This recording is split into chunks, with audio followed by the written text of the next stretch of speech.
Hey, folks, happy Thursday. Welcome to Advisory. I hope you guys are all doing well. Today, for Advisory, I wanted us to think about setting goals.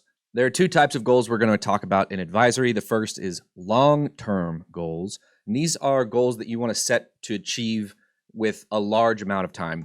It could be by the end of the year, it could be by the time that you graduate, any sort of long-term. There's a question that often gets asked in interviews: where do you see yourself in 5 years? That is kind of what you want to think about. You can think about life goals or just a few years down the line. Eventually, we're also going to talk about short-term goals, and that is stuff like by the end of the month, by the end of the week, or even by the time that you go to your class next. Regardless of whether you're talking about long-term or short-term goals, when you're thinking about how to write these goals, you want to think about two things. Number one, is my goal specific?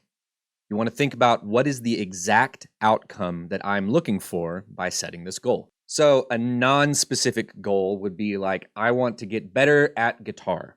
That's great, but you don't really get anything from that goal. What do you mean by better? What is it going to look like to be better at guitar? So instead of saying that, you could say, I want to learn 5 new chords on the guitar.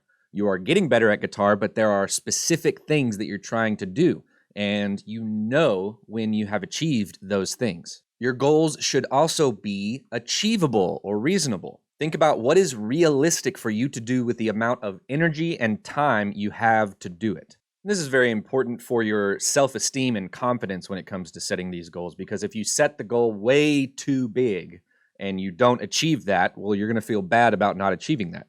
But you set the goal too big in the first place, and so it's okay to be more realistic about what you're going to be able to do by the certain term that you're thinking of. So in keeping with my guitar example, you could say an unrealistic goal is, by next year, I want to play guitar for 50,000 people at AT&T Stadium.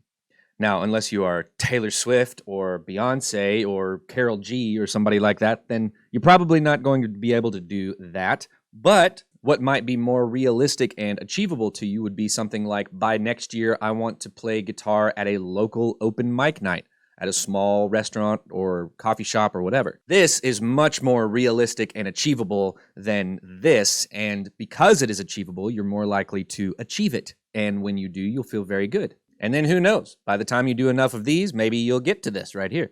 I'm pretty sure that's exactly what happened with Post Malone. So, hey, anything's possible. Today, you're going to be writing your long-term goals for the year. I just want you to take some time and think about what a long-term goal would be for you in your personal life and as a student. And I want you to write it on a Post-it note, an index card, or a piece of paper, maybe in your journal, an iPhone note, or any other place that you'll remember and keep close to you so that you can refer back to it different times throughout the year.